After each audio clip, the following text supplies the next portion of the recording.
of our great outdoors across the USA. Hi there, come on in. I'm Bob Garner, and we're back with another edition of the Outdoor Digest. Fred Trost is on an early Christmas vacation doing some fishing down in Florida. Got a great story coming up about the largest elk herd east of the Rocky Mountains and a hunt that was held with that herd just a couple of weeks ago. Also, tremendous film coming up from Ducks Unlimited out of Chicago, Illinois, called Same Time Each Year.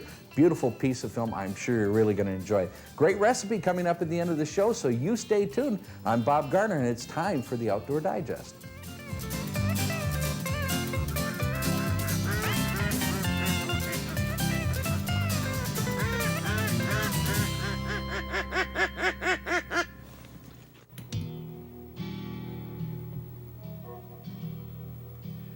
Mishawapiti is the name of the film produced in 1966 by the Michigan Department of Conservation, telling the story of Michigan's elk herd, a herd that was once native to the state, but its original range in the northeastern Lower Peninsula's Pigeon River country saw the last of the native elk disappear in about 1875.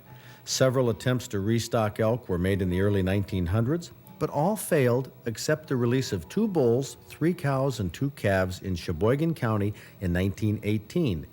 These animals multiplied quickly, and by 1939 the herd was estimated at between 300 and 400 elk. And their range had gradually expanded as their habitat changed. In 1962, the herd was becoming a problem to landowners and farmers in the Pigeon River country, so a full-time wildlife biologist was assigned to study the numbers, habits, and the problems associated with these elk. The big boom in elk population occurred in the 1950s due to several reasons. These animals prefer aspen stands and young woodland areas that are older than deer prefer, and the logging of the 1930s put the habitat for elk in perfect condition in the 50s. They ate well and multiplied. When World War II ended, the American economy improved, and biologists feel there was less poaching of elk for subsistence in the 1950s. Elk were growing to ripe old ages, fed well by young forest land and farmland, where they began inflicting considerable damage, which is why the DNR put the herd under careful scrutiny. Elk are 4 to 5 times larger than deer. A 3-year-old will weigh from 300 to 600 pounds and stand 5 feet high at the shoulders. Michigan elk are actually slightly larger than elk from the mountain states, one of the many findings of researchers at the Houghton Lake Research Station, where the elk research was headquartered. Michigan's elk herd had unusually high survival, although there were some mysterious die-offs. This antler deformity was probably the result of an accident. You can see the difference in size between a white-tailed deer and a young elk. A 6-month-old elk calf will outweigh a full-grown deer by about 50 pounds. Nutrition studies at Houghton Lake showed that elk eat about 3 times as much as a deer. That causes a problem in itself. The breeding bulls don't eat much in the fall. The smaller ones fatten up, but the big bulls carry very little visceral fat. Defending their harem of cows and doing the breeding takes up their time and energy. So they head into the winter poorly prepared, and it's these breeding bulls, the trophy bulls, that often die during a hard winter. Losers of the fights like this one will probably prevail next year when it will be his time to breed.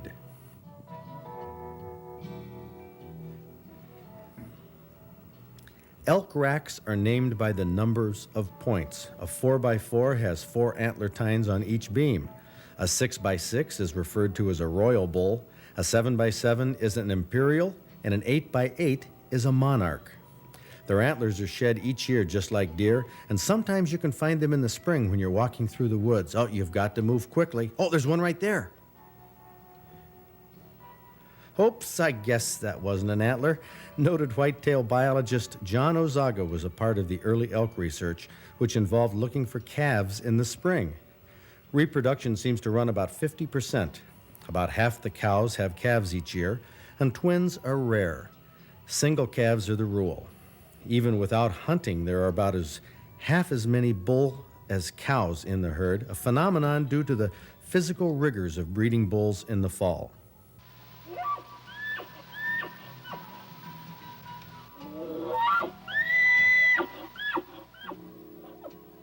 Bugling can often be heard in elk country in September as the bulls call to the cows.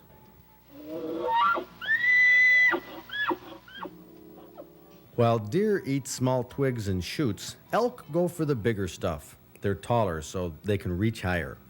Besides eating lots of leaves, they like to strip the bark off trees and eat that. Now, that deforms the tree at least. Sometimes it kills it. Twigs like this are ones that deer would pass by, but elk consider them perfect for a meal.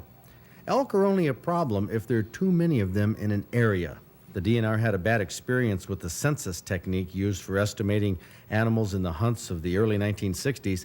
Counting droppings in a specific test area is a relatively accurate way to determine the numbers and concentrations of deer, but early in the elk program, there were apparently some problems in discerning big deer droppings from small elk droppings, a problem that's still argued today, but it doesn't matter. The DNR now counts each and every elk by aircraft, so pellet counts for elk are a thing of the past. So are the suits that office workers wore back then.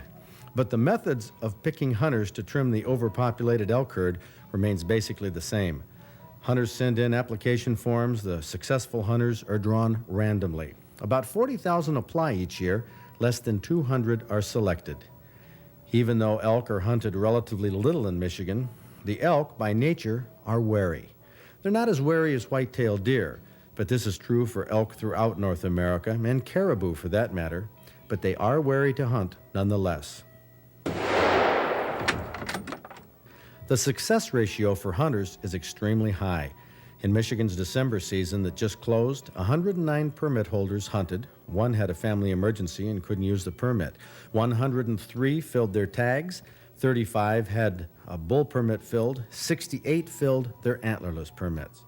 The largest weighed 700 pounds field dressed, and 2 bulls had antlers that were 7x8s, 1 tine short of being monarchs. All this is carefully controlled hunting to meet the optimum herd size of 850 animals. Now you can see that since 1975, the herd has grown, despite controlled hunting, to a size the DNR feels is too large for the available food supply and too large for the good of the farmers as well as the deer herd in the Pigeon River country. Marv Smith from Bath was a lucky hunter who bagged a 5x5 this year. It's a trophy, plus a whole freezer full of venison, a wise use of wapiti, the majestic elk that on its own would literally wear out its welcome in the Pigeon River country.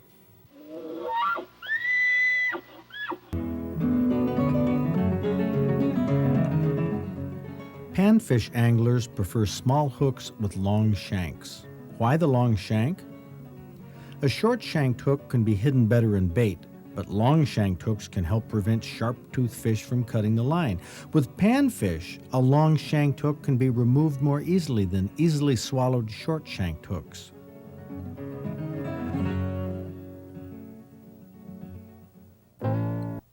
It's no secret that waterfowl, well, there are some real problems with waterfowl across the continental United States, even all throughout North America. The Canadian breeding grounds in the prairie pothole country have dried up to some extent. They've also been plowed under. If it weren't for an organization like Ducks Unlimited, the outlook would be even much more bleak for waterfowl across the country. Ducks Unlimited did this film called Same Time Each Year.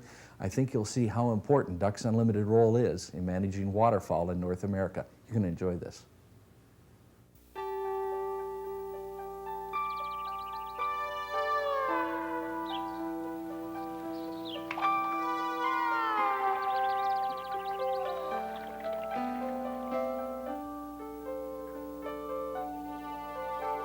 As we get settled in to our blind by the bean field, a cold winter rain begins to fall.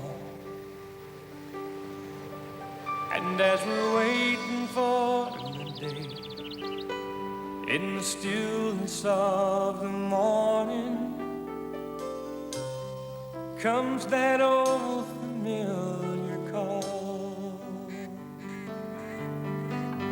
Yes, out there on the wind, you can hear them coming in. Sounds like music to my ears. And by morning's first light, I see mallards in free flight, just like they've always been for years. Oh, I'm in heaven when I hear that Susie calling back to me. But oh, I'm not forgetting, we all must do our part, making sure they fly by here, same time each year.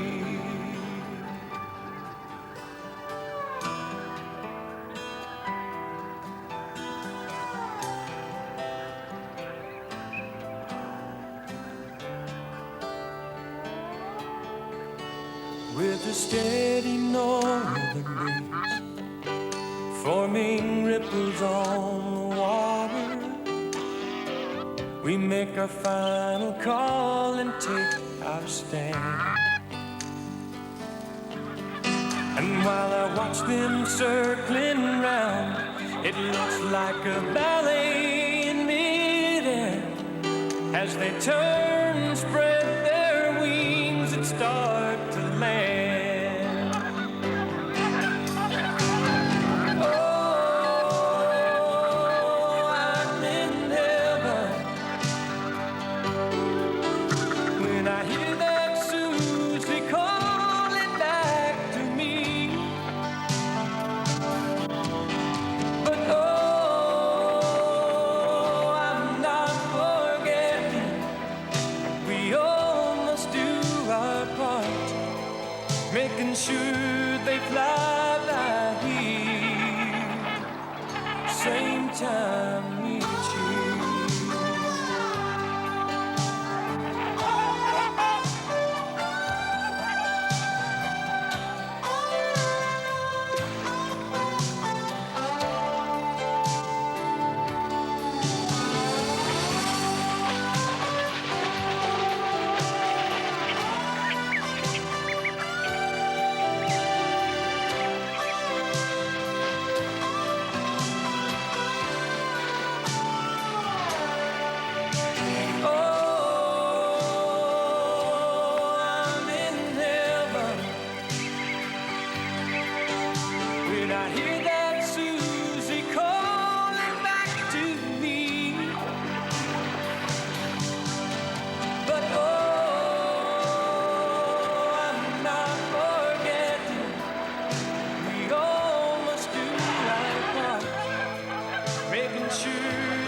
Same time each year.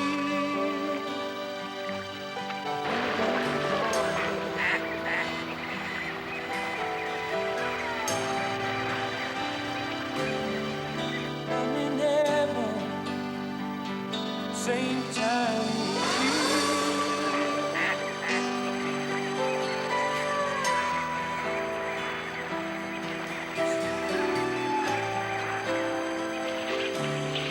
Oh, I'm in heaven, same time each year. You've been called.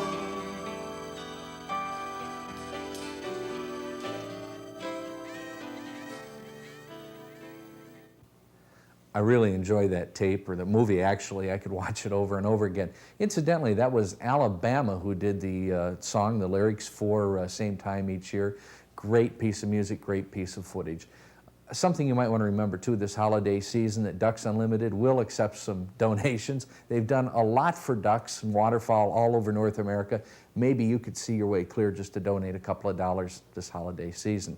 Coming up, Fred Trost got a chance to talk to Dave Conklin. He's an internationally known wildlife artist who did a very special print for us here at Outdoor Digest called Reluctant Buck. And the key thing Fred really wanted to know is why Dave decided to paint that particular scene. What is it about this painting, well, when you sketched it out and painted it, what is it that you like about it? Well, as a hunter, it really sums up everything that I enjoy about hunting. It's my favorite time of the night or the evening. It's when the deer come out and when that sun is like that and things just kind of are in a gray stage, you know, not real bright. And, Now hold it, did you paint this for us or paint it for you? I did it for both. I did it kind of for both. Is that the way you do with your paintings? Yeah, well, I'm sure you had something in mind, and I could almost read your thoughts when you had written down what you had in mind for the painting. And it was easy for me because as a hunter, you know, like you, we both have the same types of experiences, you know, and this is probably a pretty common one. You can almost smell what it smells like up there in the Upper Peninsula in the evening. Actually, the best spot is way back here. There's a trail that goes in, and it's real good. There's the best spot? Yeah.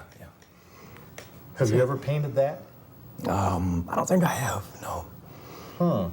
And that is where actually you hunt often? Yeah. They come out more back there than they do here. But I like this setting. These little fingers, I've hunted them so much, I just really, really enjoy that. You know, the way you have this drawn, the neck on this doe, I can almost hear her. Crunching. Yeah, crunching down in there. That is really something. You must study these deer a lot while you're hunting. I do. I mean, looking at the light, and must be something to be inside your head, inside that blind, all the things you're thinking about. Yeah. Well, I think like I like the predator-prey relationship, and a lot of my paintings, I like that. They have the predator and the prey in them. The predators you're talking about? Wolves, coyotes, fox, whatever. And when I'm hunting with deer, or if I'm just photographing them, I put myself in the place of a predator, you know. And, Which you are. You know, yeah. And if you do that enough, you learn to read the deer just like a predator would, and you learn the gestures and the posturing and what they're going to do. Do you work for a painting like this? Did you work off of photographs?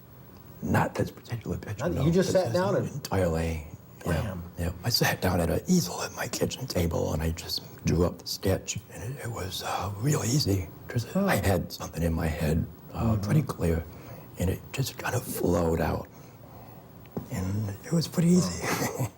Aha, we've come to my favorite part of the Outdoor Digest, the eating, the recipe. That's a part I sure wouldn't want to miss. And I won't tonight, incidentally. Kathy Beitler is coming on with a recipe for turkey cordon bleu. Fred Trost will get a little sample of it too, but I want to tell you folks going into this, it is rich. There are all sorts of creams and cheeses involved in this.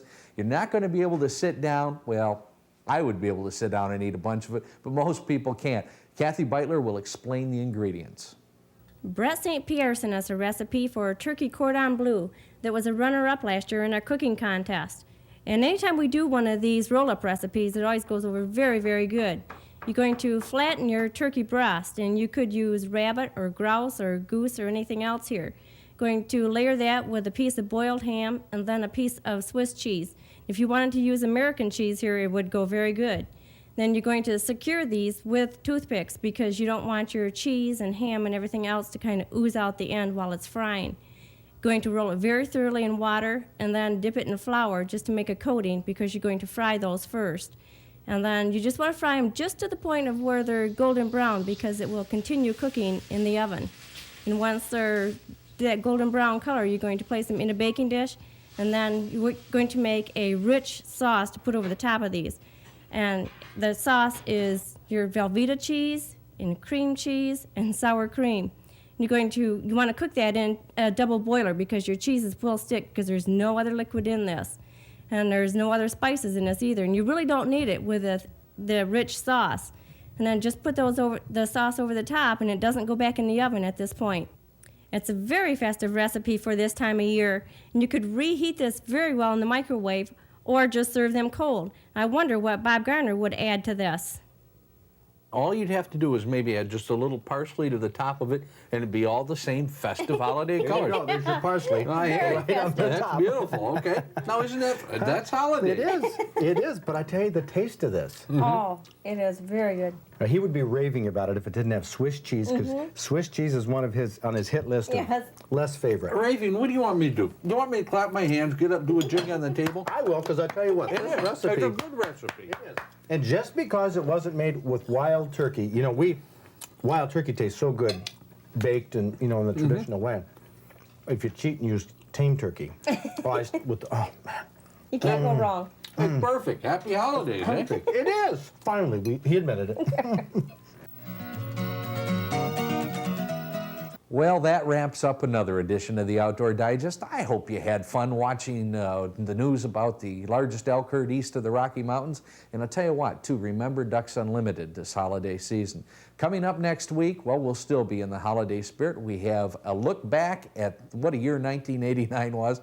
And in terms of conservation, hunting, and fishing, it was quite a year. Also, we'll have one of our favorite recipes of the year. That's coming up. And then we'll be looking forward to the new year with some projections on what we think is going to happen across the countryside. Be sure and join us. Whatever you do, have a safe holiday season. Merry Christmas, Happy New Year. And we'll see you right back here, same time, same station for the Outdoor Digest.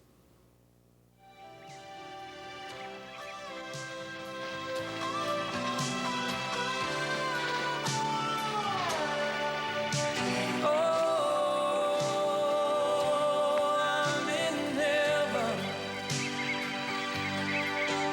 when I hear that Susie calling back to me.